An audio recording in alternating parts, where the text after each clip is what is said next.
So the two of us started running these offsites for Facebook to take people to the range. So over the course of like 4 years, I took over 1,000 people to the range in these offsites. And these are people who had never seen a gun in real life, right? They're all like, they're all engineers, right? They're autistic as hell. They are from like, they're like from every weird country, Eastern Europe, China, Philippines, India, and then smatterings of people across the US. And so this was like the best offsite that anyone had ever experienced. And once word got out, I was doing like 2 a month for 4 years, right? So I went from like Facebook telling me not to ship ammo to the office to Facebook paying for the ammo that we were going to go. Wild. I love what an impact through. on the culture. Wow. It was huge. You're listening to the Art and More podcast with your hosts, Nathan and BR. Nathan is a Canadian illustrator with a couple years of military experience, and BR is a British anarchist that moved to the States. Both are passionate shooters and community builders. Together, they run the Seaburn Art page. Enjoy the show.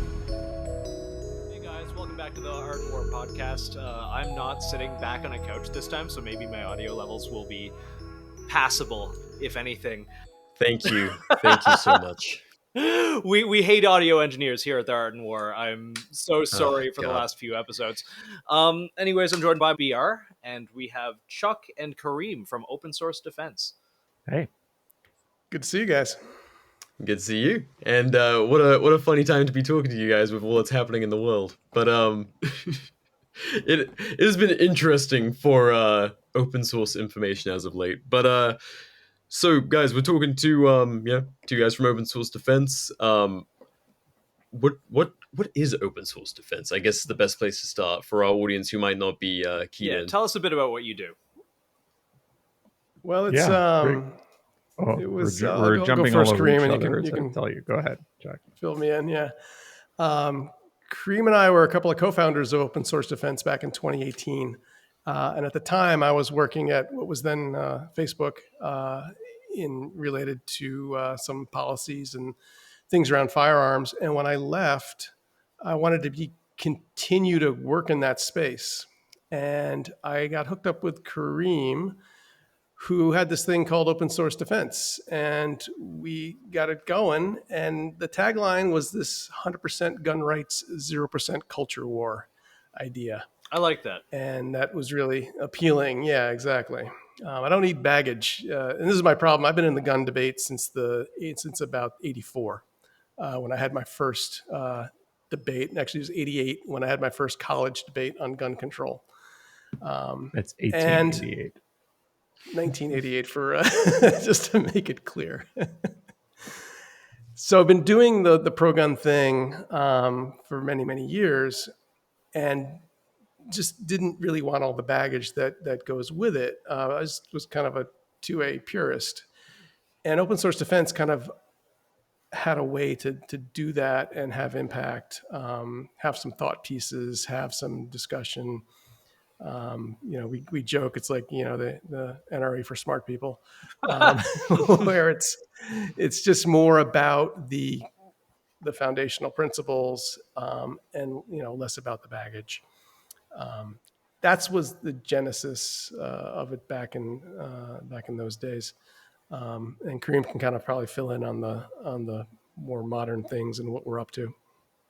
Yeah, so I mean, what that means concretely is weekly newsletter on Substack, Twitter, Instagram, just posting about like gun rights, gun culture from an apolitical viewpoint, and more recently, Open Source Defense Capital.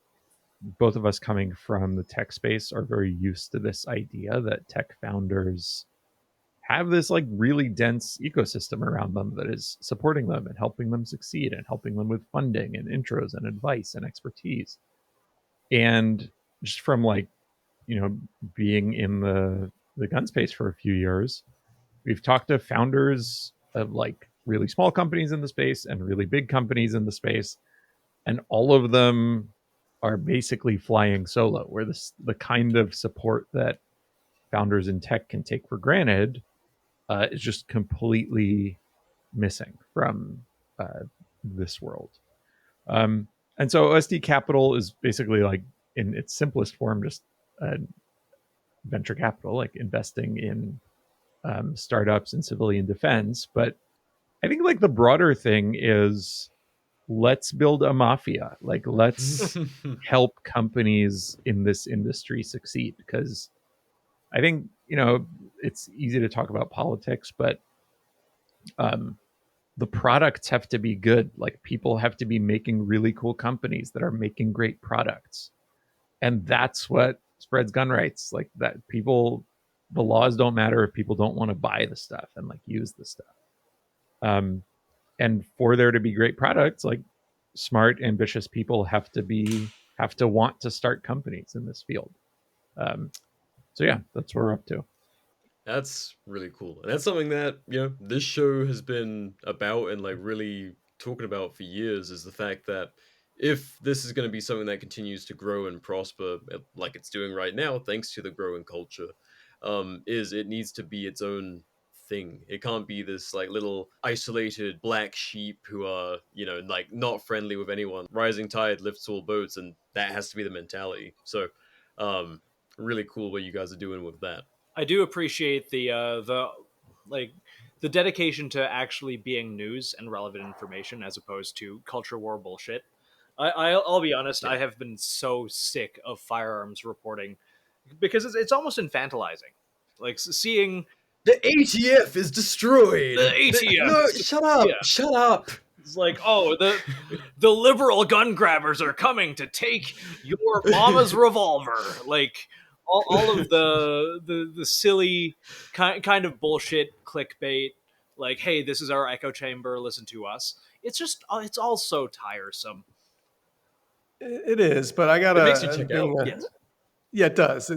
Well, for certain people, yes. I mean, but you have to. I'll give a little bit of a cover for this because maybe I'm responsible No, for you're it, having okay. been at Facebook since 2008, Yeah. the beginning of social media.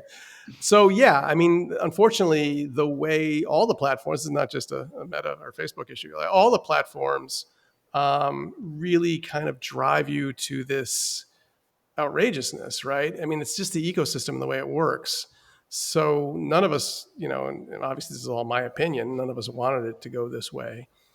But even something as relatively benign as like a Mr. Beast video it's interesting to listen to him or his crew talk about what the hoops they have to jump through as far as their thumbnail and their positioning. And like, it's just this algorithmic battlefield you got to get through to make sure you get exposure. So I understand we were all in agreement that it's silly and that the 2A stuff is no different but unfortunately, until they get evidence that they can be more normal and not have to put all that clickbait shit in there, they're probably stuck doing it.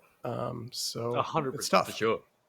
We have even faced that problem ourselves. We're like, God, we have to be like, we will always be representative of what's actually going on in how we portray like episodes or whatever, but everyone just demands that like circus sensationalism, like Yeah.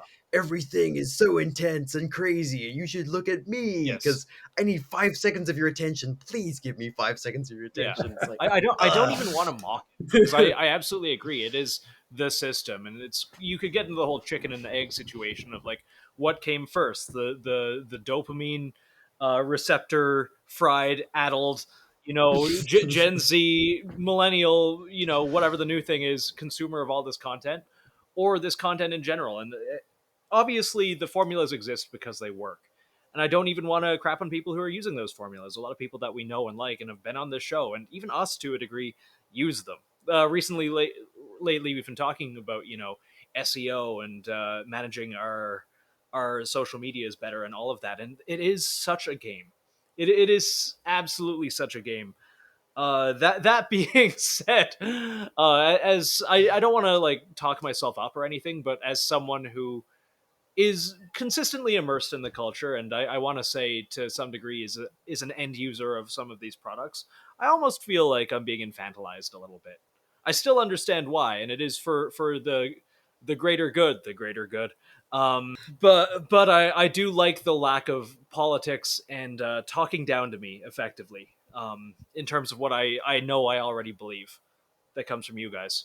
Well, I think the good news is I think this is both getting like less true and more true over time, where like as social media grows, like of course, like you have huge channels, huge feeds that um, do all of the worst clickbaity stuff, and like they will only get bigger and bigger as a function of this, the way the system works. But like at the same time, the world is also getting bigger too, and the potential audience you can kind of find your niche with is getting more and more accessible. So you know, like even 10, 15 years ago, the level of specialization you could get to of like, okay, I have this one little like weird Twitter feed or one little weird podcast about like Okay, it's whatever, us. like Yeah. yeah, like some like super niche thing. Like now you can do it, and you didn't used to be able to. So you know, like the world can still be crazy, but you can have your niche of like, okay, I'm doing my thing, I have my audience, and like that is big enough now that it's actually viable in a way that it wasn't before. And you don't need to care that like, oh, there's other idiots out there I think, infantilizing their audience. yeah, that's it's exactly you guys, and it's actually exactly us. I mean, we're not gunning for the million subscribers, to be quite honest. It's like we want to do what we want to do, and we think the quality of what we produce is exactly like we want it. And if it attracts people, it's perfect. Like we're kind of small but mighty on our, maybe tens of thousands of followers or what have you. But when I look at the Rolodex of who follows us, or who subscribes to our newsletter, and by the way, please do subscribe to our newsletter. I am subscribed. It's sick. Yes. It's Do it. got Likewise, it's got a ridiculous the Substack. Yeah, it's got a ridiculous open rate, and it's got a ridiculous Rolodex of like the people who subscribe to it are very high quality, right? Just by knowing who signs up or their email, or you can kind of deduce who's who. So we're much happier growing that way. And if it hits that hockey stick at some point, that's great. But like we're going to produce a good product, and if it stands, it stands, and we're there for people to find and for people who appreciate it. Hell yeah. And you should appreciate it. Like whenever I see the artwork pop up in my email, I'm like, oh hell yeah. Yeah. Open source newsletter. Shout out to Daiji. He does our another co-founder of the group, Daiji, does all the visual design, does an awesome job with it. Give a plug for his Instagram. 999 Defense. 999 defense. Design. Yeah. Yeah. I thought it was 999 Design or Defense. Defense. Okay. We'll put the correct one in the description. But Thank you. What's up everyone, BR here with a quick message from our new sponsor, Cloud Defensive. We've been huge fans of Cloud Defensive lights for quite some time. If you've been with us from the start, you've probably heard us mention Chad Defensive a number of times. Personally, I own the full-size Rain models, 1.0, 2.0, and their all-new 3.0. Every rifle needs a sling, an optic, and a light, and Cloud Defensive is consistently my choice for rifle lights. Cloud Defensive lights' durability, brightness, and top-notch design features make them a no-brainer in my rifle setups every single time. Whether you need a rifle light like the Rain, an EDC option like the MCH or Chicro Admin, or are looking forward to the EPL for handguns coming this year in 2025, Cloud Defensive has you covered. We're excited to partner with them, and as a listener, you can get 10% off site-wide using the code ARTANDWAR10. That's ARTANDWAR10. Every purchase with our code directly supports the show. Check them out via the link in the show notes or through our Seaburn Art link tree in our bio. Thanks for listening, and now let's get back to the show. But yeah, no, like you guys got some, you guys have some hitters on your team, and I've only just realized, like, I've started to like piece together the people behind open source. Like, I never really like knew, and I'm like, oh wow, there's a lot of cool guys involved. Like, I just saw Mem Projects is amongst your crew. I'm like, oh shit. Yeah. Wait, whom? Mem Projects. I've got their patch on my bag right now. It's my. I saw this ages ago. I really wanted one. I'm a big stupid idiot, and I cannot shoot this drill. When asked, "Do you understand the course of fire?" I replied, "Yes." This was a lie. Nothing summarizes my very being as a shooter more than that. Phil will call out targets. I'm like, oh shit, which order was I meant to shoot them in? You I'll get just shoot everything like buzzer paralysis. Like the shot timer goes off and sets your brain free. I am retarded. Same. Brain damage is not fun, kids. Yeah. But back on topic. So like what led to the creation of open source? I know there's like we've all kind of grown from this frustration with what the culture was years ago, where it was just this very NRA nonsense. And I feel like everyone kind of grew out of what felt like a prehistoric era for gun rights and like kind of communication. It was just like it was like sign rattling and don't you dare like step over this line 10 more feet, and oh they did. Okay, we'll walk back, no worries. And like everyone kind of emerged at a similar time. The culture like just, stacked up with people, doing something different. But like what led to open source defense? What was kind of the origin story there? Well, the big thing was, so in early 2018, there was that big school shooting in Florida, and it was, I don't know if you remember the like high watermark of gun control discussion at the time, like, George Clooney and Oprah were making $1 million donations. Oh yeah, There was a huge march in Washington. There was like a everyone CNN wearing town orange. hall. I remember that. Yeah. And it was just, and there was just nobody out there for gun rights. Yeah, it's With like any sort of coherent kind of modern message that you could get behind. And so like that I found that very troubling, because I was like, well, if nobody's speaking up for gun rights, then like we're done, because there's Yep. no counterbalance. And started talking about that with like a few other people, like John Stokes, Tom Rader from TFB, Chuck, Daiji, Mem Project. So like, and we just started like talking about that fact. And then also in the course of that found that, most of us had worked in tech and had the experience of working in a startup or big company's office in like New York, San Francisco, and being like the gun guy in the office, and having coworkers sidle up to us in the kitchen like they're making a drug deal, being like, hey, I heard you like to go shooting, could you teach me about guns, or could you take me to the range, or I want to buy a gun, like tell me what to buy. And just found that there is this world out there of people who are gun curious, or maybe a first time gun owner, or like think that gun rights are important, dare I say, but like have nowhere to hang their hat, and feel like ashamed or shy about that, and just live in a place where that's not normal. yeah. And they just had like nowhere to hang their hat messaging wise, and so like that's where the group came from. And so we started out just with like a weekly roundup of links on the newsletter, started writing essays over time, Twitter feed, Instagram, etc. Yeah, I have a Well, lot of Kareem. experience with the. I used to live in a country where guns are, as of now, very inaccessible. I moved here from Canada, and as of a couple weeks ago, there's more or less a full semi-automatic ban. Like the Isn't this like the sixth time they've tried this? it is, but this time they actually did get everything. Like it was a death by 1,000 cuts, but I think the only things Yeah. left are like the Henry Homesteader, like that little proprietary 9mm PCC, and the SKS. And That makes me incredibly sad for Canadians. oh man, it's Yeah. it's really bad. But Good lord. I remember back in like 2018, 2019, I was working a very I will only say a normal person job in a semi corporate environment. And my coworkers were primarily young women. And when things started to get weird around 2019, before the whole shutdown happened, people were asking me, and they're sending me little messages like, "Hey, like you're the gun guy. Like you could you show me what to like?" And then they were like immensely frustrated they couldn't just go to a store and buy one. Which sucks to suck. That's what you voted for, many of you. Not everyone, but enough statistically. But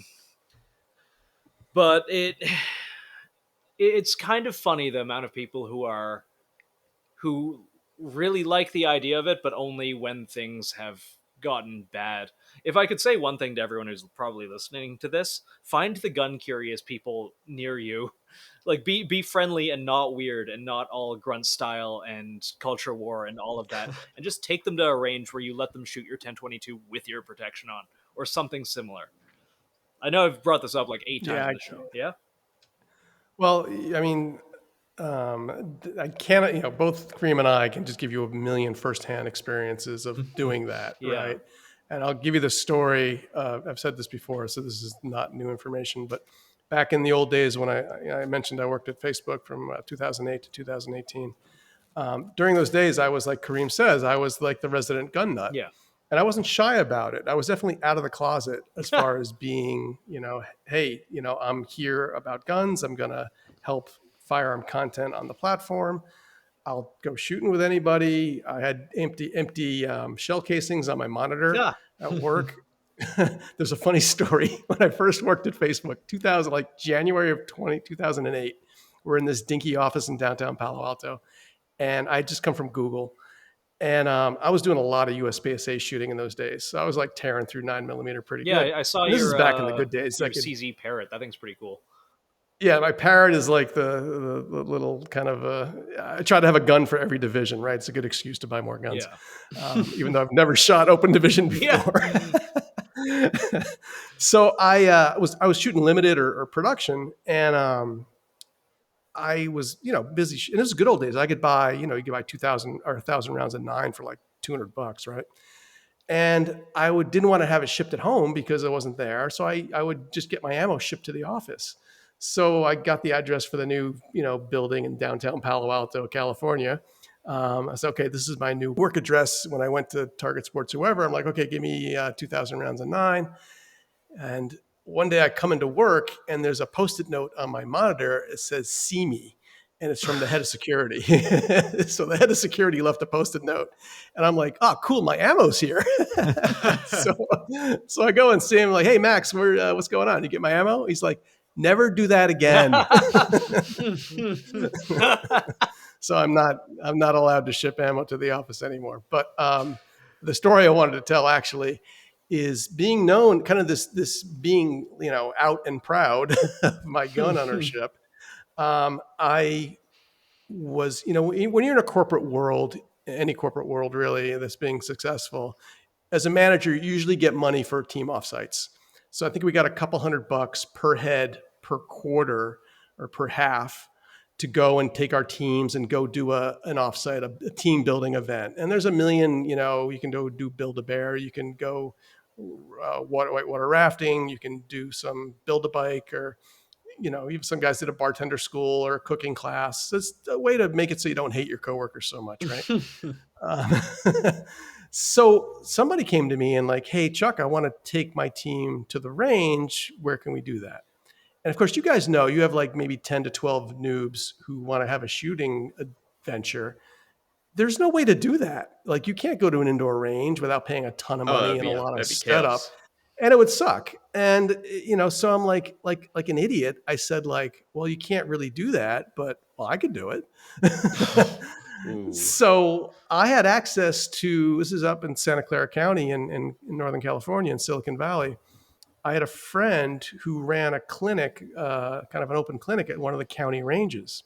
And so he had access to like a 65-yard bay where he would run classes. So I said, hey, Jeff, let me if I take between 10 and 20 kids and their manager, can we do a shooting class? Because I'm an NRA certified instructor. I'm a USPSA certified, range officer, NROI, yada, yada, yada.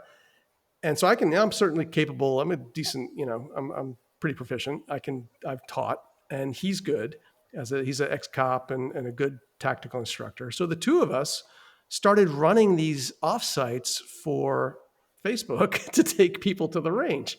So over the course of like 4 years, I took over 1,000 people to the range in these offsites. And these are people who had never seen a gun in real life, right? They're all like, they're all engineers, right? They're autistic as hell.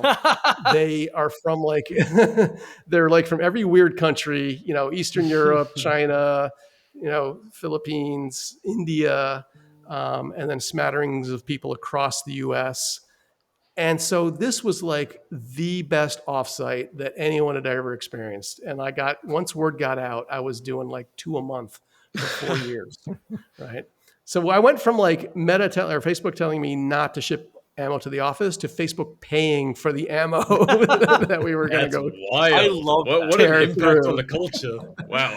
It was huge. So there's 1,000 people who had a good experience.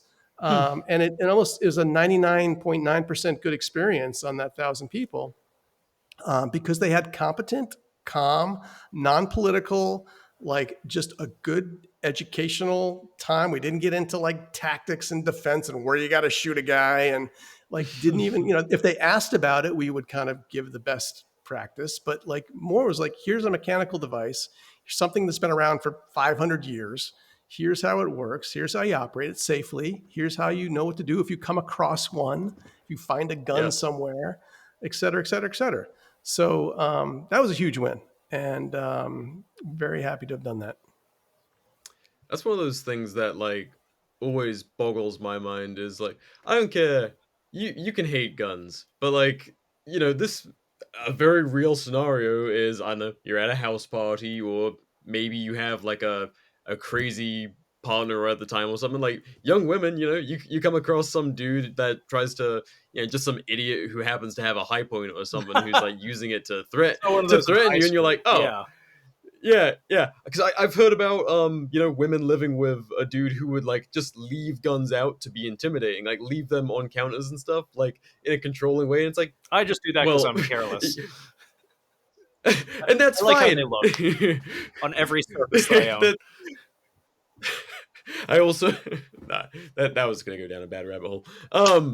No, but like just a woman being like, "Oh, you're an idiot." Like, my dad or my brother or whoever taught me like how to unload a gun. Like, mag out, rack the slide.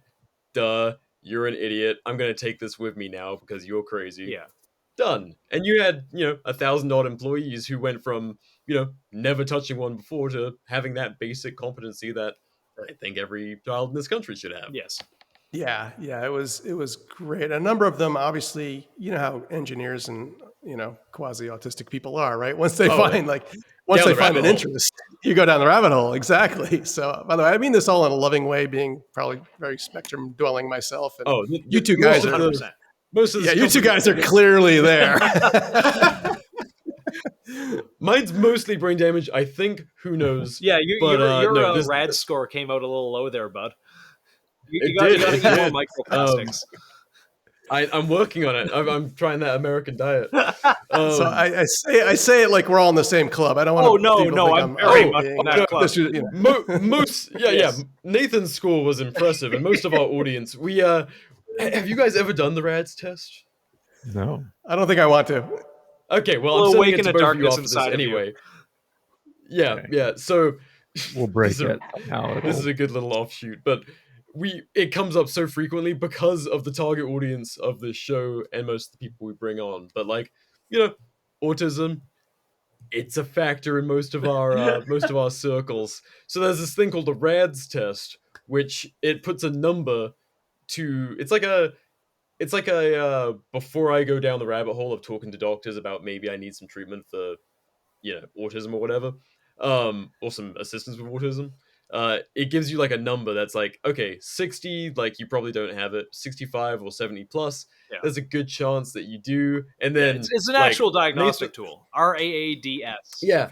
If anyone listening is curious and somehow hasn't done this test already, we bring it up so fucking much. So I got a 62.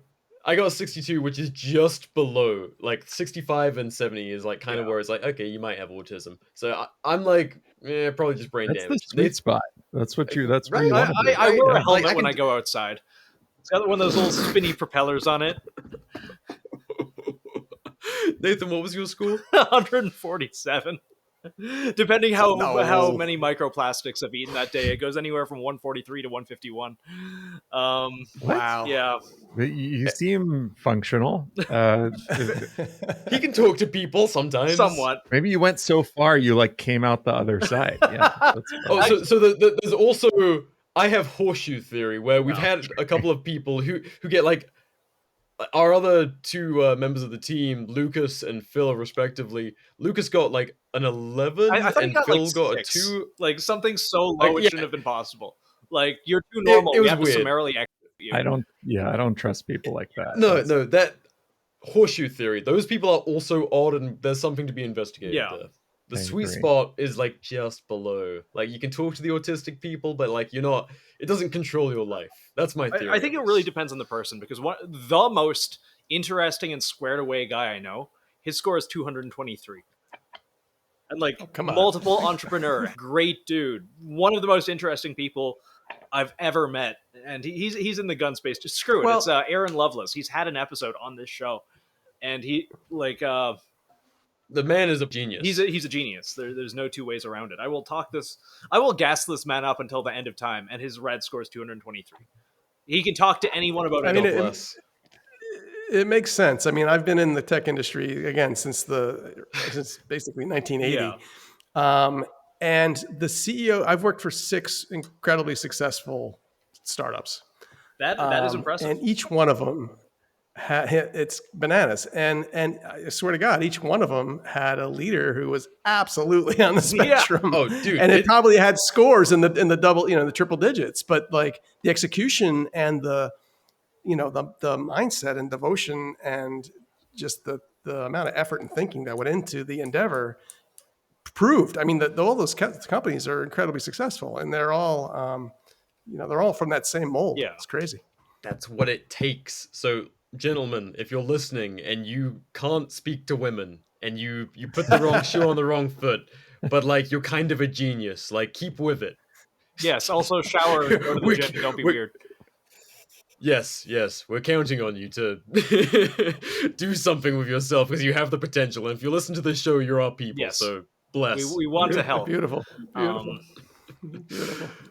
So I all mean, right, just to wrap that up, the reason I kind of brought it up in the beginning was exposing all these people to this new hobby, this interest. A lot of them became friends, and we started a gun group internally and externally. The Facebook shooting Facebook. club. What is it called? If you don't mind me asking, because some It's called. yeah, does it have a name? It's called have a name. Always the funniest part. The external one is called Guns. Hell yeah. So we were not too good there, but I think the pinnacle of that was when I got a bunch of them to go together, and this is back again when this was not a problem back in the 90s.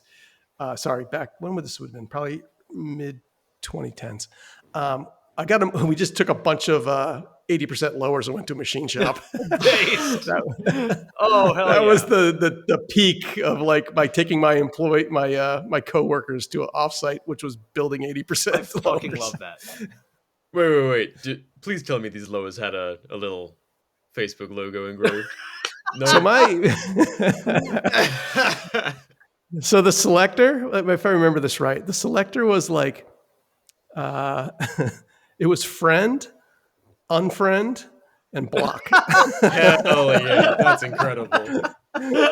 So friend on safe, unfriend on semi, and block on full auto. I love that. Holy crap! That's amazing. Yeah, crazy. Good thing no one's going to listen to this, so I won't get in trouble. Oh yeah, no. Only 20 people listen to this. Only right, 20. Only 20 people. I hope so. Thanks 'cause all I'm- 20 of you. I'm killing myself here. Oh man, where do you go from the Facebook gun group? So, open source defense, did it perchance happen to be birthed in a group chat? A Signal group chat. I don't know if Signal was around back then, but it probably was. It You was. can do anything in a Signal group chat. Yeah, it never leaks. I don't know. Yeah, I don't even. I trying think to it was think. Twitter DMs, No, but that makes like the very first thing. that was probably the first. But then we were into Slack pretty early on. Yeah. Yeah, has Slack Yeah. been around a long time? I've only started hearing about it like post 2019 area. But also I wasn't really 25. part of 15, the tech 16. crews. I wasn't part of the user group that would really be doing that. I'd say like I have- 2015, 2016 it started. I have used so many team messaging apps. I have like PTSD from all the ones I've had to learn. It's my personal hell. Is like, oh yeah, we use Goop. That's the way we talk in our team. I'm like, no, fuck another one. Is that a real thing, or did you just make that up? Because I have no way No, of knowing. I don't, no, exactly. Who know? It's like you go to any new job, or even you start working with like a different agency or third party at your job. Then they introduce a new one. You're like, fuck, another one, please. You're living that Oh, good it's no corpo joke. life. Yeah. Man, I have everything Dude, muted except for Discord, which I should mute. I'll wake up and have like 200 notifications, and half of them are like, "What Ambestis gun?" And the Dude, that's why I can't do Discord. It reminds me of all that stuff. I'm like, no. Yeah. If I'm home, I don't do any of those. The only group chats I do are like Instagram. Yeah, I've got Instagram's muted for me. Everything except Snap. No, not Snapchat. I'm fucking in my 30s. I can't have Snapchat. Everything. I hope not. Pervert. Investigate Yeah. this, man. Telegram Yeah, really. and Signal, but I only really use Signal to talk about bombing Houthis. That's what it's best for. Yeah. God bless. God Praying bless for you. America. Well, I mean, you hit a good point. I mean, we're OSD is all about kind of culture, and where we get it and where we meet is we're all online into our little gun groups and and they're incredibly important, and they are fragmented. We got one in Discord, we have Slack, we have Signal. Like, we're actively using all those ourselves, but I mean, we all need to figure out how to leverage this and get. It basically comes to this core thought I've had, and OSD kind of represents, is we just need more and better people in the gun space. Yes. Right? I feel like we're finding them.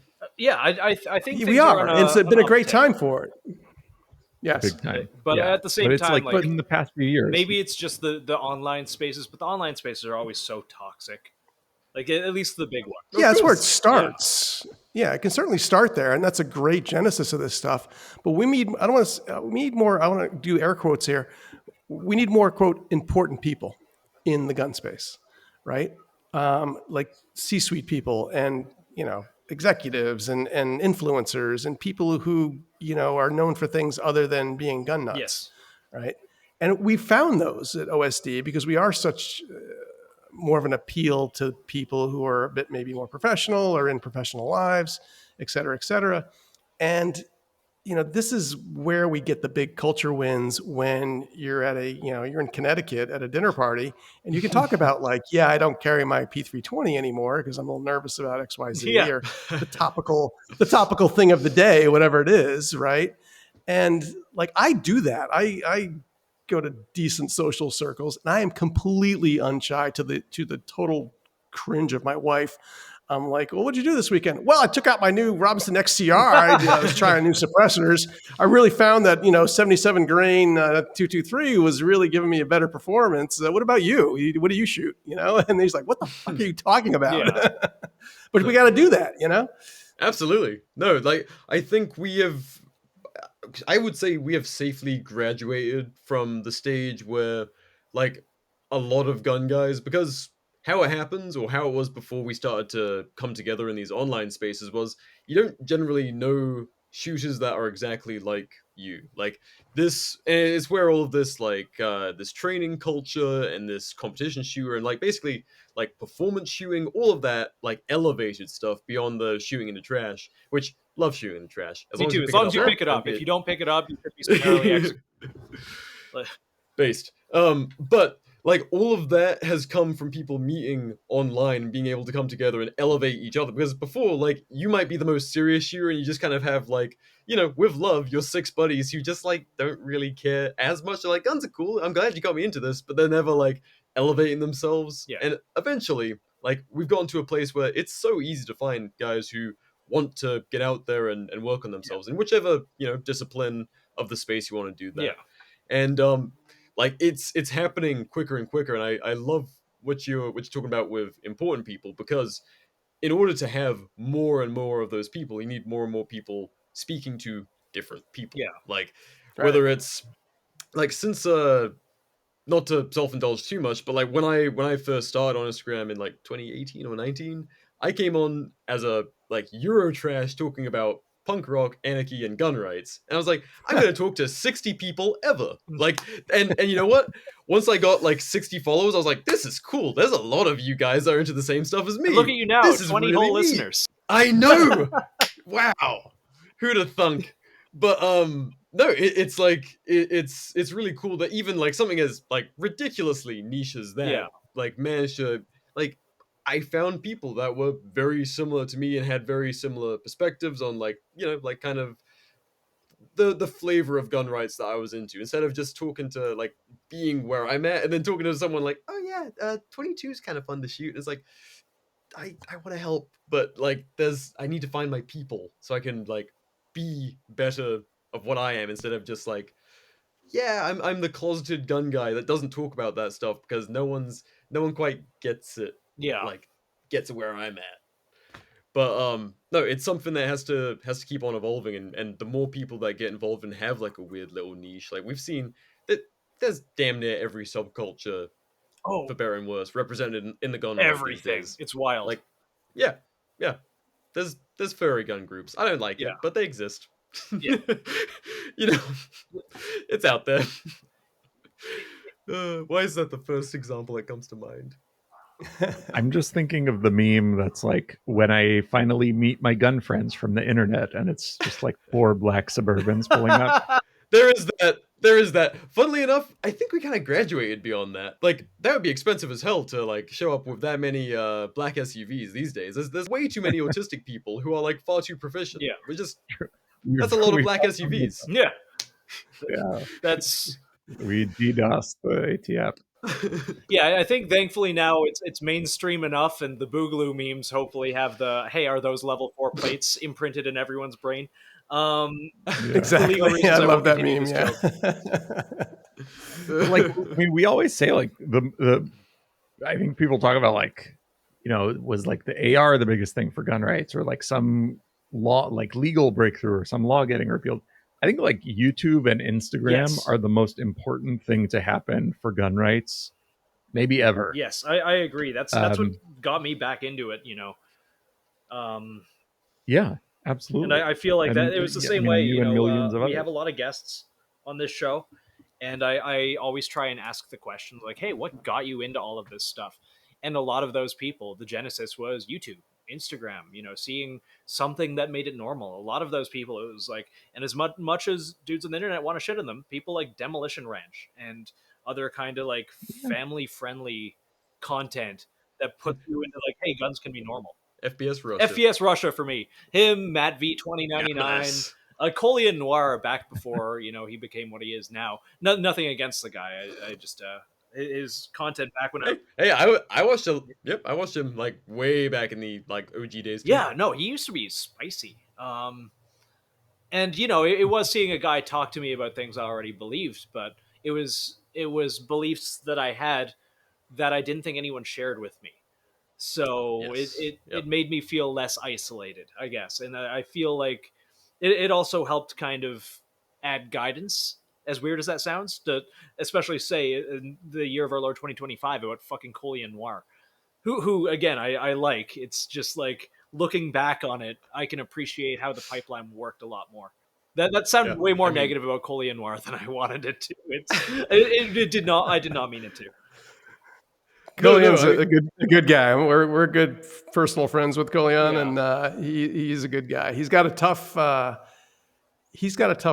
road because he is quite big. You know, over 1 million followers on most of the platforms. And again, it goes back to what we said in the beginning. You kind of lose a lot of creative control at that Yes, point. 100%. Because you need that feed, and he is super shadow banned across platforms.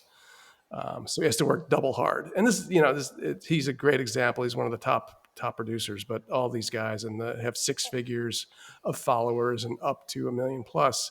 You know, I just like Lena Michulik, just today I saw something where she was getting squelched. Yeah. and she's a phenomenal ambassador for the gun world. Absolutely. She's like the most wholesome, good-natured, like normal. we're having fun Yeah. no matter what, and amazing outreach for women, like proper outreach for women, not all the really fumbly kind of lame pink pistol shit from the past. I immediately You know? picture a pink like a chick pistol. Yeah, and I'm seeing Exactly. more and more celebrities, because we all know that there's tons of people who are on that like social strata, like A-list whatever. But I'm seeing it more common for celebrities to post their guns, like Lana Del Rey with Yeah. her Rose P365 that she just fucking posted in her Yep. purse. Um, Yep. Stuff like that normalizes it, and We're getting more of that, and there's a OSD is privy to a couple people who are, again, with the air quotes, important. I won't out them here, but we're encouraged by where these folks, the levels that they traverse in, as far as Hollywood entertainment and influence. We know they're there, and they're just getting a little more bold. But honestly, it's really disappointing because they know if they share this stuff on their social media, they risk their social media reach. Yes.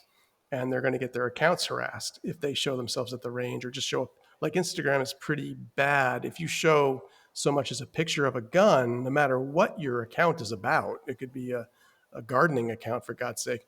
And if you show a picture of a gun, you will run the risk of getting into a bucket where it's like, oh yeah, your stuff's not recommendable, and you got to search for your name explicitly to find it, and you won't be in the explore tab, and you can't use certain features, and it's really, really overbearing. Yeah, we've had that happen a bunch of times.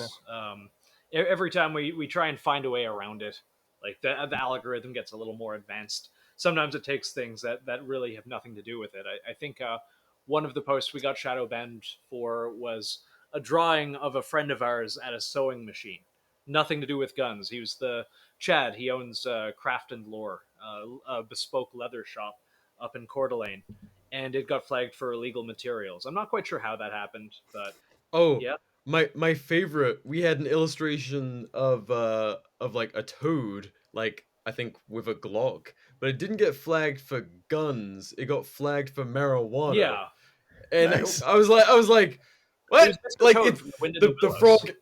Yeah. The toad is green. Yes, and That's about where it ends. That took effort.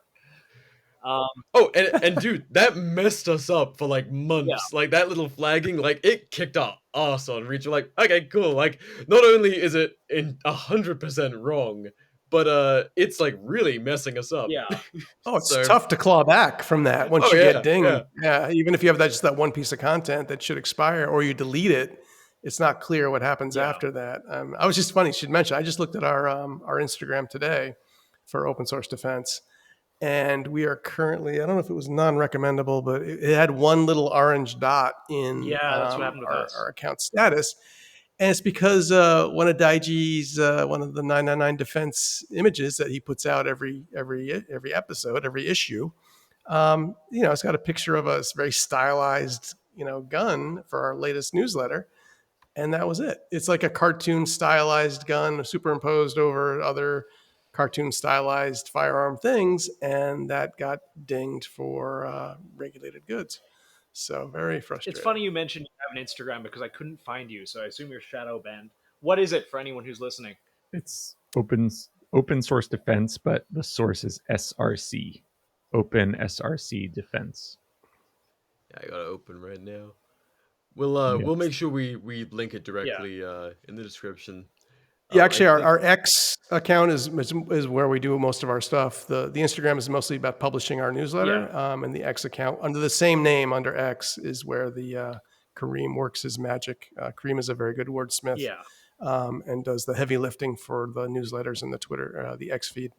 Do you, Chuck? Do you have any insight into what the algorithm actually identifies as like gun content when it scans a picture or however it works and like identifies that something is gun content?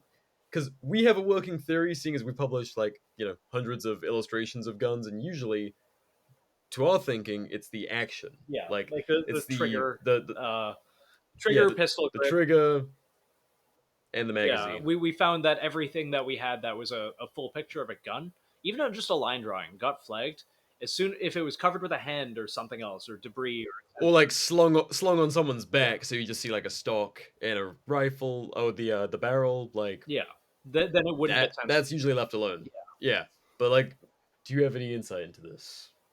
I don't have any specific information. I will tell you that every platform uses better and better ML models to find all sorts of content, and they're only going to get better, and they're Yeah. only going to find more incidental instances of whatever it is they're worried about. And I can tell you anecdotally that I do a lot of talks for the NSSF. I've given talks at SHOT Show. I'm giving a talk if anybody's in the industry who wants to go. There's a NSSF leadership summit in Clearwater Beach, Florida in middle of May. I'll be giving a talk there about social media. And I can tell you from talking to actual people from like SIG and Springfield and Henry and Gun Digest and all the big hitters, their social media people are pretty way better than you and me as far as figuring out like what works and what doesn't. So they've told me some things about like which of their social media posts get flagged. They're not having a lot of luck in kind of obfuscation that you kind of mentioned. I will say that one of them said that like when the picture is down the top of the gun, like along the rib or the slide or the barrel, that does not get flagged. Okay, so we got to point more guns at photographers. Yes. That does get flagged. Yeah, don't point the gun at the camera. I'm pretty sure most social media platforms have that as an issue. Like, but I'm saying like the view from the top of the gun looking forward. Arm the photographers. The photographer point of view, like down the barrel. Yeah, damn like it, away, muzzle away from you. Yeah, to don't do that with Phil. Okay. Yeah. Oh, Phil loves it. Phil absolutely loves it. Phil lives to be in front of guns. It's terrifying. Yes. You can't stop him. The buzzer goes off and he just takes off downrange. You can stop him if you want to. Seriously. Shout out to like every photographer and videographer in the gun world for being like 45 degrees off the front of a like awful muzzle brake 9 times out of 10. Yeah. They are doing God's work, and so true. I've done it. It sucks. Yes, I remember. But Phil lives for that. At one of the shoots at SHOT Show, I was shooting the lead steel contract rifle in full auto, and the photographer's like, "No, God, it's okay, it's all right. Just like I will be right here." It just feels so weird to me shooting with people ahead of the muzzle, even in a somewhat controlled environment, but. Media stuff in the gun world is weird, dude. Yeah. Like, we're all safe, however, only just because everyone here is smart. Yes. Yeah. What's a good media day without seeing God like 3 times? Oh God. So, like, how recently did you guys get into the capital side of it? Like, is that like a really new development? That's pretty new. That's like last 6 months, late last year. To simplify it, I mean, maybe people are more familiar. It's in the tech world, we're all obviously familiar with Y Combinator, right? The thing that birthed a million startups. There's no equivalent for guns. So there's no, like Kareem said, there's no mentorship or network of smart gun people. And we've talked to probably well over 100 entrepreneurs in this space, and they're all, we were been kind of lucky that we found some good ones. I will say that this industry does not bring in the brightest bulbs sometimes. That is completely fair. We have seen it in QC issues. Yeah, and media personalities. Yeah, and like people you think are successful, but then you kind of meet them and get to know and see how they run things. I'm like, it's a miracle that you have this thing up and running, because like you are missing a lot of what's the word here? Horsepower to get this, to really get this thing going, and you're missing opportunity. And part of that might be just because I'm going to sound elitist here, but probably because I am. But they're in the middle of some podunk county in the middle of the country in some flyover state where they don't have access to like any kind of networking or mentorship or scaling, to get this thing really going. They're making a widget, and that widget is going to sustain them probably, but it's not evolving, and the company is not scaling or growing. And I'm talking all Silicon Valley bullshit because that's what I've been doing for 40 years. So you can ignore me if you want, but to get the gun space really going, we got to increase the total addressable market or the total obtainable market like a 10x. So what we found in investing is some really good companies and good people, but it's just like, okay, but if we work out on paper the total number of people that are going to buy this widget, this gun, this accessory, this physical thing, it is the most uninteresting thing in the world. It's going to be a few thousands or tens of thousands or hundreds of thousands. It's not millions.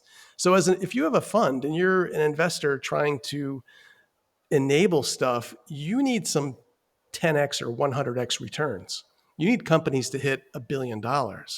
There are precious few companies in the gun space that are going to hit $1 billion plus. I'm not saying that's always going to be the case. I think we're at the beginning of starting to see this. That's why OSD Capital is exciting to Kareem and I. But we got some work to do because we've talked to a bunch of people and have some investments and potential investments in play, but we need more. We need a lot more. Yeah. I think that's kind of one of you said civilian defense industry earlier, and I always love those terms. So do you like that? I mean, is that going to work? I feel like that girl in that movie. Like, just stop saying that. It's not a thing. Is it a thing? Do you guys? Is civilian?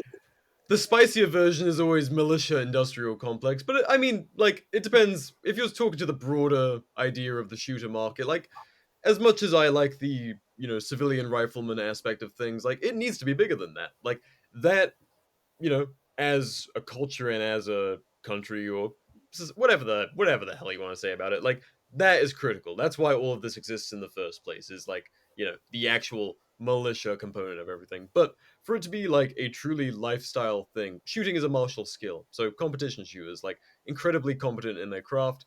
It's a skill that can be used practically for defense of life and liberty. That's fantastic. So, I don't know, citizen defense industry, it needs whatever. As long as we're talking about it, I think that's a good thing. We'll figure it out as we go. Like, these names, we don't have to live and die by them. As long as it's something that's evolving and growing, hell yeah. But no, like, you're exactly right on, like, this industry being it's a lot of luck. It's a lot of people going like, I have a neat idea, and they make it happen, and then it stagnates, and then what? Hell yeah, brother. They kind of become a joke of themselves over time. It sucks. Like, companies either do that, they become a parody of themselves over time, like just releasing shit to like maintain relevance, or I'm not gonna name. And here's like, we're not gonna name names, but like that you see like the very successful companies that do get to those billions of dollars, they're going after contracts, and then they kind of shit the bed on what they were made for in the first place. Not gonna name names, we've talked about them enough.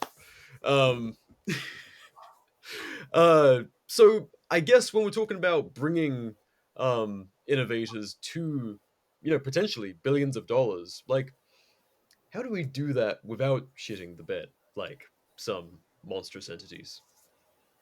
I think it's like Chuck said, we need smart people who want to go into this field.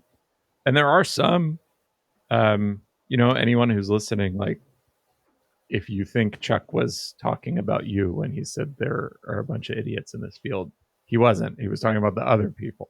Not because everyone else. Should make that clear. Yes, we've been very lucky that everyone we've talked to has been on the ball. So thank you for that, Kareem. 100% smart people. No, like it. I mean, it's true. Like, it's not anything they've done wrong, but like, there are a lot of people in this field who start a company and find some early success, but just don't have like the experience or the connections or the wherewithal to scale it, and it peters out. And in a way, that's like kind of the way the world works. Like most companies fail and most things peter out. And it's actually kind of a miracle when a company gets really big. And the reason that miracle ever happens is because a bunch of smart people, like, yeah, had some luck, but also just like applied themselves to death to this thing that they wanted to make succeed, and had connections and had wherewithal and had experience and ambition and smarts, and like it all has to line up. um and occasionally something gets really big. So I think like what we're seeing is kind of cool because we've been wanting to do this for years and going to SHOT Show for years. Not that SHOT Show, I think SHOT Show is actually like not a great gauge of startup innovation in the field. Yes, I absolutely agree with that. For the most part. But like, just using it as a proxy, like even over the past few years, walking around this year, just like the people you meet have their heads screwed on really straight, and starting to meet people with experience from other fields who like probably took a big pay cut to work in this field because they're like passionate about it and they see an opportunity. And like that's pretty cool. That's not something that was happening 10 years ago. And so I think like, extend the trend line, assume it keeps going up and to the right, and like I think the math works in the long run. Yeah, I think that's very well said, and it's exactly what you guys are talking about with finding more people, like more important people. They're kind of finding their way here and realizing it's worth the suck to make it happen. Like it's a great time to like suck it up a little bit and put in some work. And I know that's like a tired saying to some people. We're all working our asses off these days to make things happen. But like now that the culture is actually readily shifting, and we're not just doing like boom bust cycles of like panic buying and then like just the cyclic like administration thing. We've kind of broken out of that a little I'd bit. like to think Things are. Yeah, I think people have like now that we communicate beyond just like water cooler talk and watching the nightly news and thinking like the world's ending every 5 days for gun rights. Instead, like we talk in our own spaces now that we've built and have built for well over a decade at this point, and they're very strong, very independently minded places that bring a lot of smart people together. I mean, you guys are a great example of that. Yes. I mean, most of our guest roster are great examples of that. Yeah. And you, the listener, you're a great example of that. We love you. Yeah, keep on talking to people. It's good. But no, we're getting to a point now where like people, we've seen it from people that Ben Sanderson, he was a listener of ours and other people in the industry like just a couple of years ago, and now he is like killing it at GOA, and he's like just one of many examples of people that are like a couple of years younger than us who saw that, oh, things are actually happening now. I'm gonna apply my career to this. I'm not just gonna like be a shooter and just kind of like do a thing on the side. Like, yeah, I'm going to take a pay cut. I'm going to suck it up. I'm going to do things that are difficult and unpopular in a lot of circles and change that. And we're seeing it everywhere. That's a really good point. And thank you for Kareem to be a bit more positive than my little negative rant there. The challenge, especially, I forgot about this, but all the good people who are in this space and trying to get things started and run, they have an extra burden. And that they're in an incredibly regulated space, overly regulated space. Yes. And they have zero access to like banking and payment systems and any advertising system. They can't advertise on any social media network at all if they're doing gun related stuff. So the deck is stacked, like their business services. Like for frick's sake, we tried to like do our, when you do a fund, you generally use AngelList or another competitor, and one of the competitors was like, it's a big one. And I think it was Carta, right? I'm not afraid to say it. It was Carta. And we're like, they're all pitching us and their sales guys all excited. And we're like, well, we'll probably, what's the fund about? And I'm like, well, it's probably going to have some, this and that, and maybe some firearm accessories and things like that. And like, oh yeah, well, we can't support that.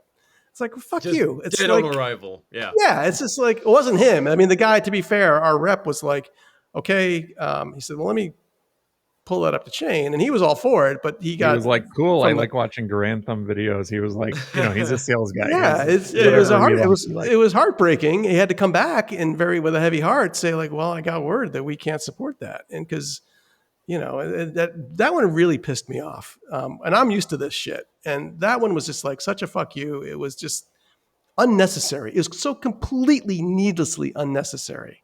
It's just a brainless corporate knee-jerk reaction to the brainwashing that just, some corporate accountant got, some corporate lawyer, whoever, just been brainwashed by the media to say like, oh yeah, we're just going to play it safe and can't have anything to do with anything with firearms, right? Yeah. So we have this all stacked against the entrepreneurs to get their thing going. So we want to be at least one relief valve, because I am sure there are other bigger funds we're nothing. So there are plenty of funds who would like to do this, but they just know the hassle factor because of the banking system and all the auxiliary stuff around it, and plus maybe some activist LP who limited partner who's going to get all bent out of shape if the fund invests in Magpul or something that's like basically benign, 511 or whatever it is. It's ridiculous. So we're here to fight that, to pick up the scraps that they are leaving, which is good for us. So I'll just end this rant with one little thing. The two things we need from you and your audience are two very important things for OSD Capital.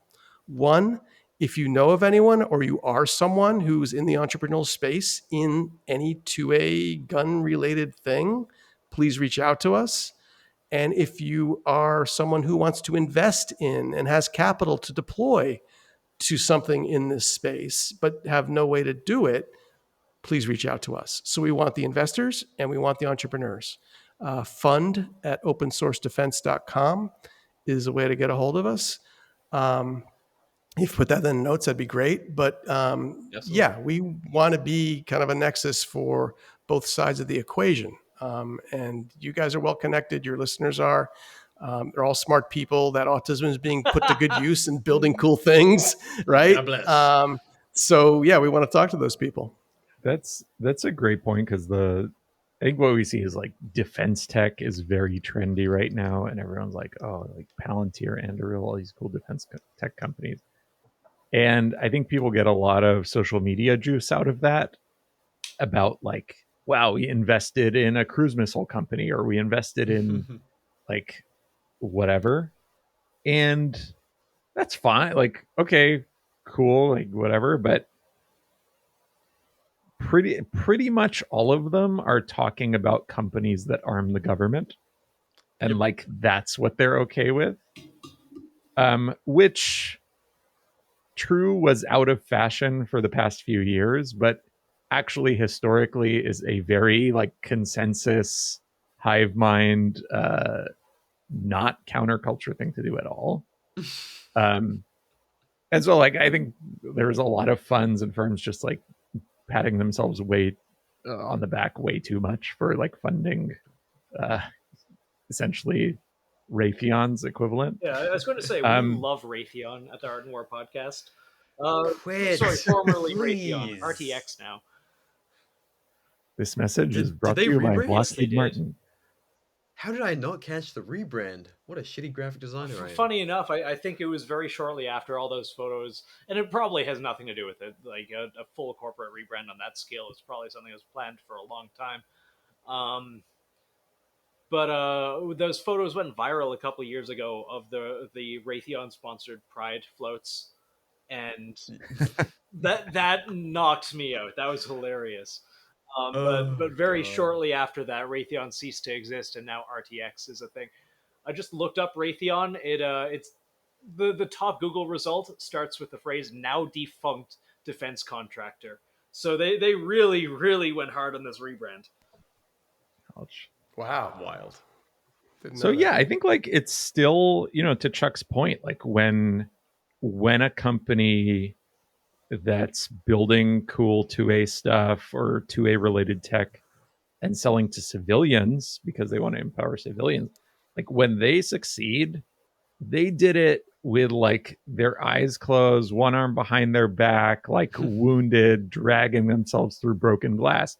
and that's amazing. They like crawl out of the prison in Batman, like they were born in darkness and molded by it. Like, yeah, and like that's amazing. They like, if you can do that, you are an amazing entrepreneur. So like, they are out there. We're seeing them, and we want to see more. Like, I think the trend is good, but to Chuck's point, like we need more. We need a lot more. So, reach out if you are one of those or know people who are. No, I'm really glad you guys are saying that to our audience in particular, because I mean we talk to so many people who are in their infancy for what they're going to achieve, and I'm actually super optimistic about the future of gun rights, gun culture, and honestly like innovation. I think it's coming. Like all of this is brewing and bringing so many people that have ideas, have knowledge, and just like would have fizzled out and like done one cool thing, but now they have like more education, more community, more business access now than ever. It's still rough, don't get me wrong. Like just opening a bank account and getting us all like white hat, which like doing all of that for the show, nightmare. Like just talking to banks about a podcast, they're like, what's the podcast about? We need you to submit like media. I'm like, it's like social media. I'm like, oh boy, I can't wait for another bank denial letter. And sure enough, I'm like, yeah, it's a gun culture podcast. Wrong yeah. answer. It's the dirty G word, I think, just turns people off. Oh yeah, guns. We can't do that. Yeah. Even if Lane We're Torre orange. posts her P365, we've still got a long time to go to get a small business loan. But yeah, it's. I mean, I'm in rural North Idaho, and even then, our firearm related business, we didn't even bother trying. that's wild. Like That's you really were, discouraging. were you guys having local trouble? Not really. Yes, we are in a very small blue speck in a mostly red state, though. That's right. Yeah, of course. That Canadian moves to America and somehow manages to still fight all of that nonsense. Well, I can drive half an hour in any direction to shoot machine guns in the woods, though, so it's pretty cool. That is true. It's a fair trade. Idaho's a very cool It state. is, even though this township doesn't like any FFLs. Sorry, continue. Wow. BR, where are you from, BR? So you can't tell anymore because my accent is super messed up. I've been getting accusations of faking my accent. That is wild. That is fair. Who did that? I mean Who killed that it's just listeners like playing in the comments, but it's fair because I've been living with an American woman for like 6 years. But I am unfortunately from England. Ah, Yeah. where are you? Without giving out OPSEC, where are you now?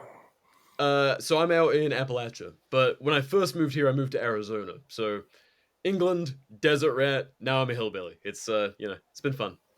So you live in a free state. You can do what you want. Oh, of course. Yeah, Yes. I would not have left Arizona for anything less. Like, absolutely not.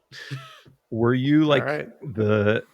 an English Appalachian? Like, where in England is the Appalachia? Oh, we ain't got anything more than the hills for most of the country. So I belong in the mountains, but I had none. I grew up in the southeast, which is one of the flattest parts of the country. So I grew up. Isn't there? Huh? Isn't there a culturally equivalent Appalachia in England, like where the people the are? the north, yeah, Northerners. They haven't discovered fire yet, so they're like the closest. Appalachians are far more civilized than Northerners. They can't, they're like orcs. Yeah.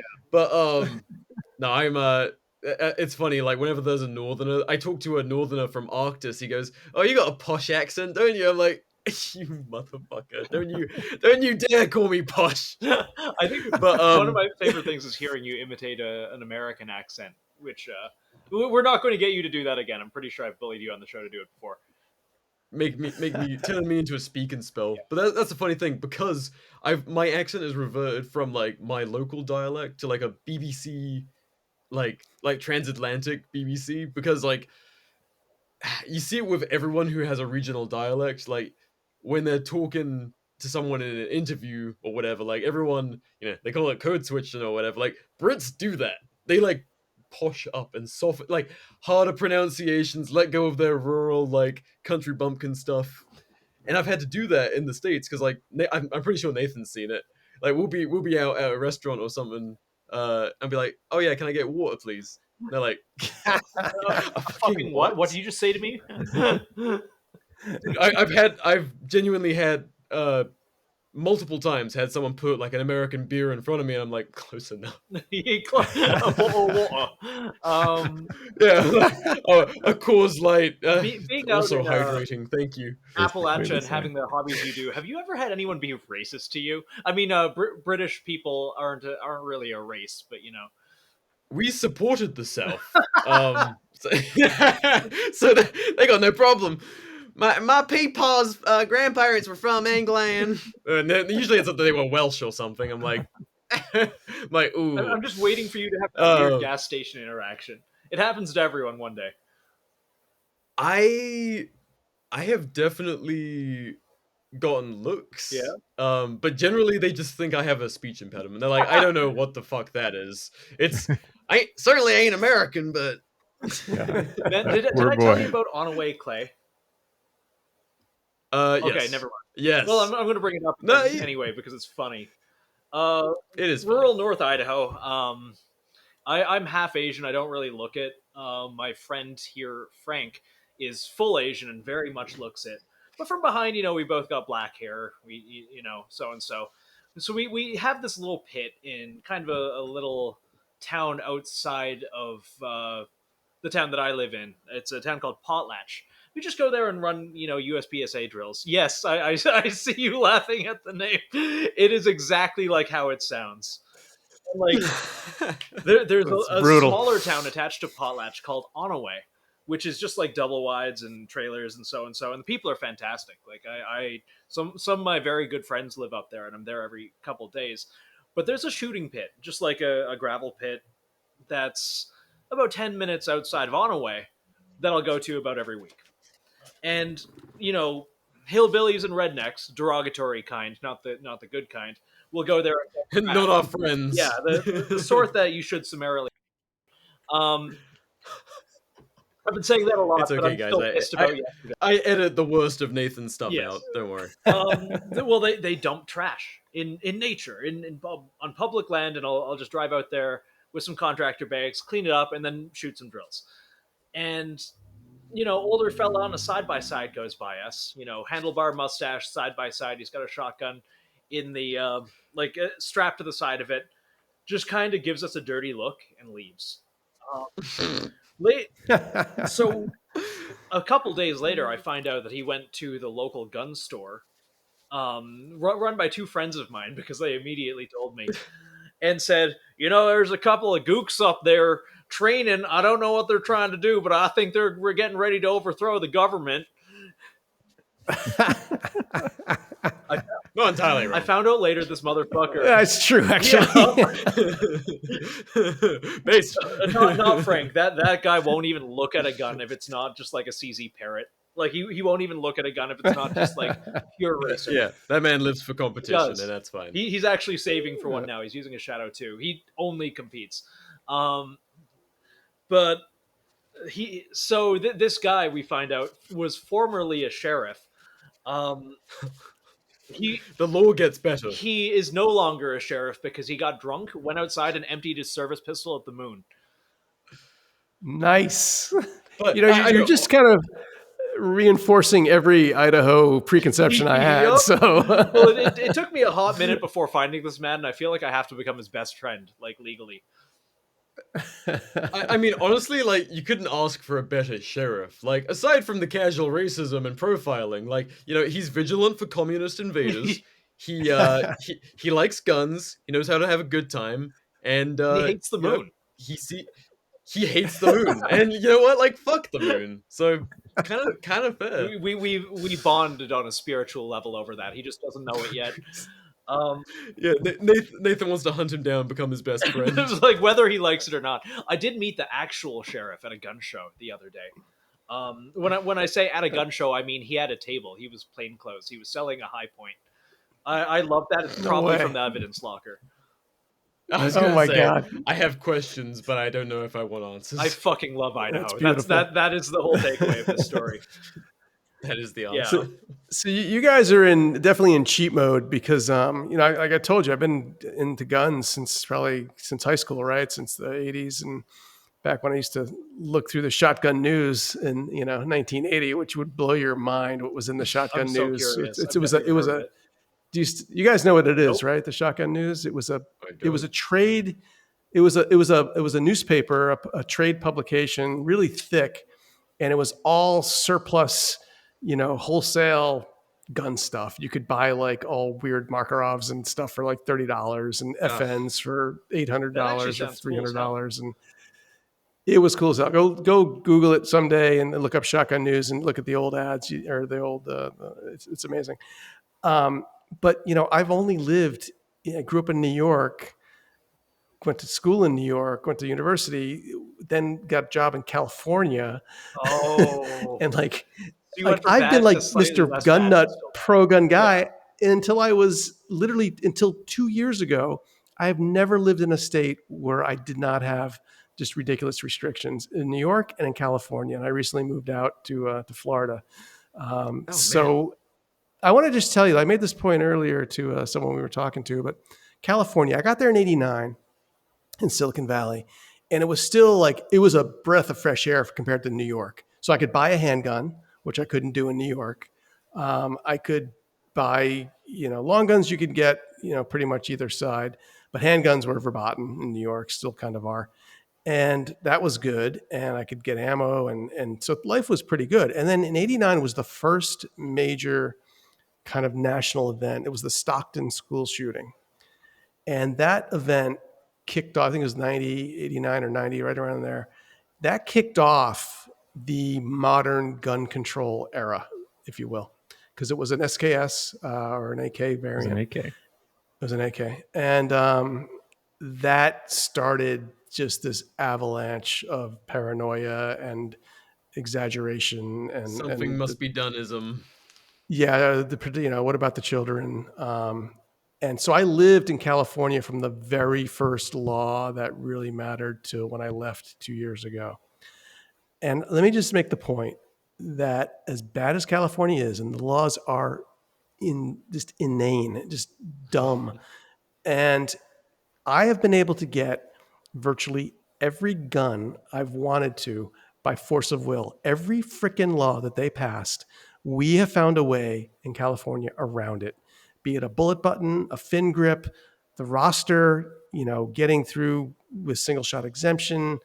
Keep making your fucking laws. We will find a way around it. Every single law has got to, we will innovate around that shit every time. I love that. So that was, for all the shit California gets, and it deserves it for the gun laws, which are horrendous. I had almost complete freedom to run everything I wanted to run in that state. The big exception were NFA items. So no full auto and no suppressors. That is unfortunate. And I do. that is the worst. I Yeah. have a lot of friends here. I think one of the jokes is never ask an Idahoan where they're from, because half of them are going to say California. But so many Californians came up here for gun stuff. They're not the ones buying homes. They're the ones working just regular jobs and are generally freedom refugees. All of them say the same kind of thing, which is California's laws are terrible on paper, but culturally, especially outside of the main cities, no one cares. Not at all. Not even a little bit. Exactly. And it's a gigantic market. So any company in this space, in the two-way space, that just writes off California, because there were a bunch that, oh yeah, we don't even ship to California. Even though their shit is compliant, even though you can buy their stuff in California, they just don't want to bother. How dumb is that when you have I don't know what the population is now, but large double-digit million people, bigger than most countries, as consumers, and have a very high percentage of gun owners and enthusiasts, you're writing that all off? Yeah. No, figure it out. Yeah. Being from Canada, I feel, and part of me is if civilians can't get something, police shouldn't be able to get them either. I am in support of all of those things. But then I think about, I'm from somewhere where you couldn't really get anything. the police could. We couldn't. People in New York, people in California, massive markets, and people have to remember, all because people are from somewhere with a shitty government doesn't mean they asked or voted for it. Generally these things are decided by a small minority of the population. 20 to 30% of the population, and the 51 versus 49% that choose a certain tyranny doesn't mean that 49% deserves it. And we can see our metrics for listeners. We have thousands and thousands of listeners in New York and Los Angeles. Those are our two biggest ones. And well, and Canada and the UK and a whole lot of other restricted countries Yeah. listen to a gun culture podcast. We're everywhere. I mean, obviously the hosts are like examples of freedom refugees and a whole lot of our Yeah, a guests British and a Canadian transplant. who moved to the US.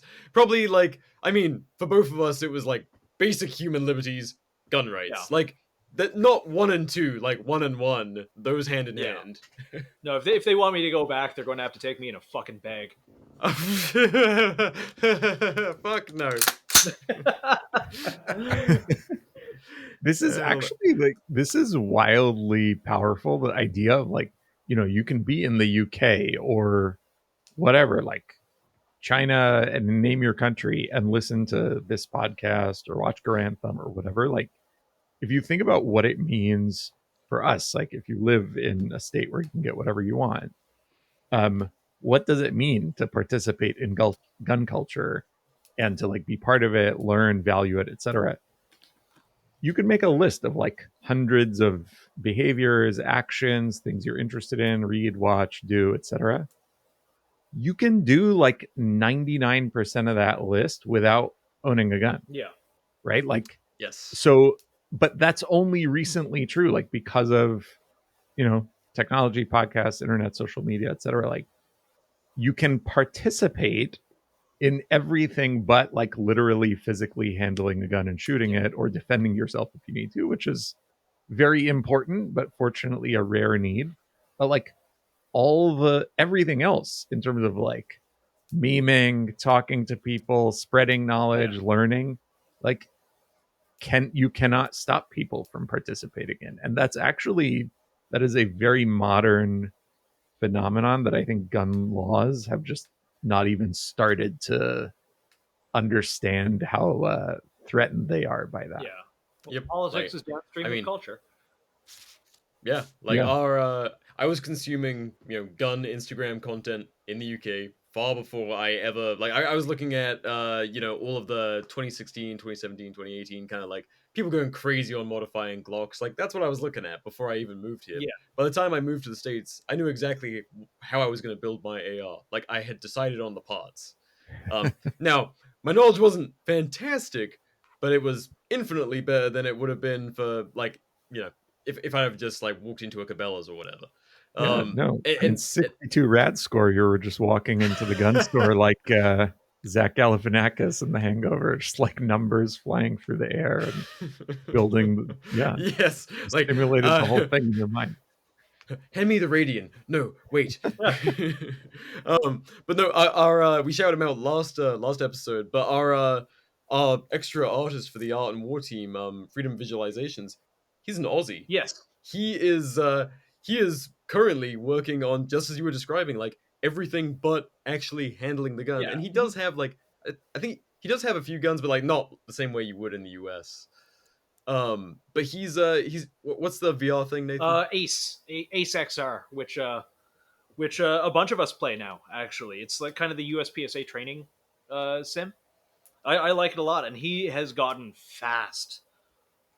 Like it's awesome. By the time he gets here, I mean, he probably would already wipe the floor with me if he flew here and I handed him my Glock right now. But he is gonna be something by the time he gets here and owns his own gun. But God, like that guy has. I don't even know how many. Did we dox him? Did we say his name? Are we allowed to say his name? No, I said Freedom Visualizations. Okay, good. I want to say because the game keeps track of how much ammunition you shoot and how much money that's worth, assuming each round of 9mm is 25 cents. He's shot about 60,000-70,000 rounds through that game since he got it. And like I've played enough of it to know like all of those rounds are with purpose. He's going to get here, and within like 2 days, he's going to be shooting like high B or A class. Wow, Yeah. that's Yeah. awesome. Yeah. And the Australian government can't do shit about that. I mean, they could go full Chinese and like try and firewall it, but there's gonna be some way around it. Can't stop the signal. Like, and that's so true of like Absolutely. all of this content, all of this educational material. Like, you can't stop it. It exists. Gun culture is international at this point, and I love that. Yeah, the VR angle is not to be underestimated. I mean, I was when I was at Meta Facebook up to 2018 when we had bought Oculus, I think in 2016, and I was lucky enough to get kind of first access to that and saw how it developed, and the it's very friendly to VR gun stuff. There are some incredible, like Ace is probably the um, top of the food chain on that one. I need to get it. I have a Quest Pro, and I don't think it supports the Pro. I got to send them a message to get around that somehow because I think maybe the controller might be the wrong size to fit into the staccato frame. That'd be a very good thing to have but at the Facebook office, I think. Yeah, no, I mean they seem to be geared up to let that stuff fly free because Meta and the rest of them all need VR to be successful, and they clearly understand that firearms in video games are a must, Yeah. right? And that all bodes well for us because like even before VR, I mean the video game craze and the first person COD style stuff was a huge on ramp for us, being the gun guys, the gun culture, Yeah. right? You talk to a lot of I don't people. know if you guys came up through that, Yeah. but Oh, a lot absolutely. of people got onboarded through like Call of Duty, Modern Warfare, things like that. Like that. Yep, I own an 1897 because of World at War. Yeah. Like a USP 45, which I don't even like, but that and Collateral. God, we'd have great talks with what's that really good war sim out of the CZ, out of the Czech Republic. War Thunder, or the other one. No, it's fudge. I should go look it up. Arma? Kareem, we've talked to that guy a couple times. Yeah. Arma and Tarkov. Armada, yeah. Arma. Yeah. Just an example, like Arma's amazing in just the realism and the the proper guns and the attention to detail, right? Yeah. Oh yeah. Um, And that trend, like, it's only getting more popular to include like actual, not just guns, but like down to the plate carriers. They're like you can see, oh, that's a Shure, oh, that's a JPC. Like all of these little Right. things, you're like, oh, all of these things, I can own this stuff. And now there's Eastern Europeans and the whole rest of the world seeing like a Shure Arc V2 or whatever it might be in a video game. They're like, huh, that's interesting. Like I could own that if I lived somewhere cooler or if our laws weren't so stupid. Yeah. yeah. Why can't I own that? Well, that's the cultural level levers we're aiming for, right? Yeah. So we, it's encouraging. Yeah, and it's inevitable. Like the second you're able to pique curiosity, like I went from, I grew up like shooting rabbits with a 22. I had this feeling like I haven't done anything wrong. I'm a good person. I should be able to carry a gun for my own self-defense. Don't know exactly where that popped into my mind, but it was validated by coming across like online gun culture and being like, oh yeah, obviously Americans do this. Like millions of Americans do this every day. Like it's a perfectly normal thing for good, honest people to do. Like why can't I do it? Oh, because I was born in England. That sucks. Yeah. But I mean, it's one of those nagging things. Like now, I think it was at a much lower degree back then that you had to really like dig into forums and stuff when I was first getting into gun culture overseas. But now, like, you click on the wrong YouTube video and all of a sudden you go down into like the GunTube rabbit hole and you're like, oh, like all demo ranch videos where you just find something that's clearly entertainment centric and then you're like, oh well, playing with shotguns is kind of cool. Why can't I do that here? Yeah. Like I'd have friends in England come across, him loading different shotgun shells with junk and be like, "Can we go and do this with your shotgun?" One, no. Yeah. Maybe with your shotgun. yeah. Maybe we go out and buy some junk rod for you, buddy, but not mine. But no, I mean it introduced the idea to a whole bunch of people that would have never had any interest in owning a firearm or knowing why they could or couldn't. All of a sudden being curious about that. Would it be appropriate to plug Armanet a little No, bit? please plug whatever you want. Yeah. You're the guests. Okay. For OSD Capital, we've looked at many companies. I will say one of our first investments is in a company called Armanet. And we were talking about how difficult it is for anyone in this space to get traction because of all the normal business tools are stacked against them. So Armanet, which is armanet.co, is a modern ad tech stack. So if you worked anywhere in publishing or in advertising, the digital tools for digital ads, which is where all the money gets spent, obviously, the tools have evolved. They're quite good, except if you're in the gun space.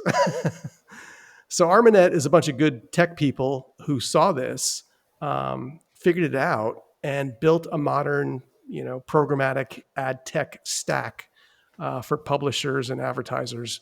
So they can finally spend their money, they can finally get ads, they can finally run ads with modern kind of analytics, insights, programmatic stuff.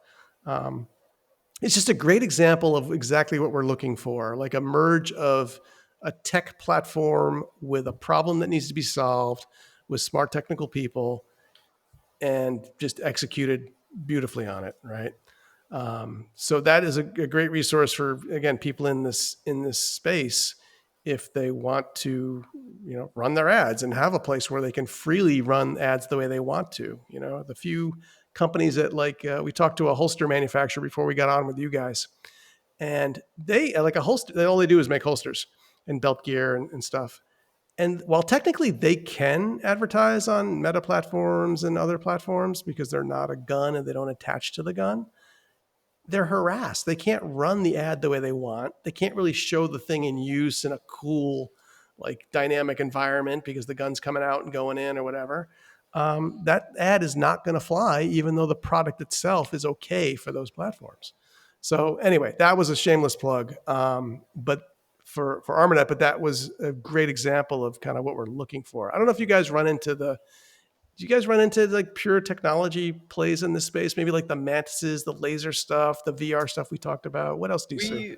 We really haven't spoken to too many tech people, which is probably primarily my fault because I'm a total Kaczynski. I'm like, I know technology is important. However, my dream position in life is splitting logs on a good stump in my backyard. Like, that was all wasted. I just wasted 5 minutes on you. No. That's the funny thing, because our audience, it's 50-50. We've got guys who are mesh networks, drones, be better at tech than the government, than anyone that would oppose freedom and life and liberty and all that. And then the other half, unfortunately, like me, and we're wannabe cavemen. I by trade work. I do marketing. I'm forced to interact with technology on the daily, and I butt my head against it.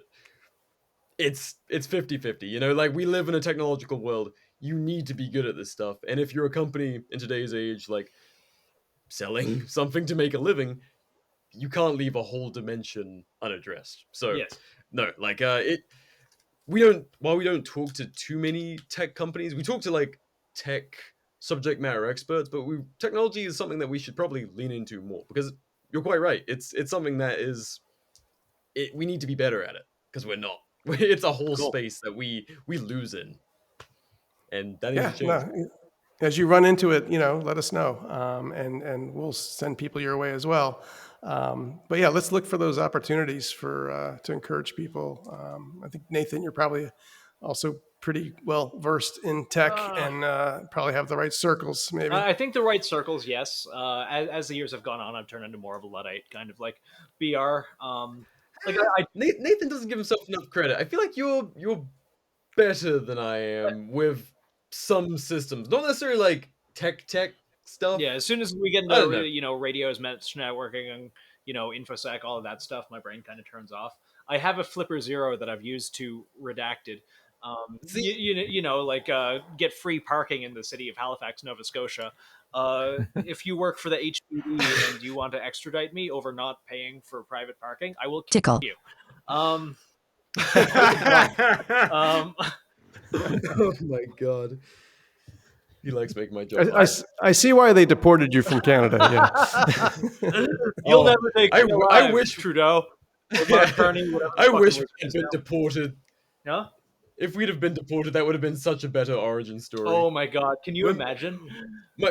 Dude, my favorite answer when people ask me how I got here, I always post like a little gif of a dude jumping the southern border wall. Oh, Like, no, it was much more boring than Yeah, that, and significantly. unfortunately, I have to pay Social Security. So. yeah.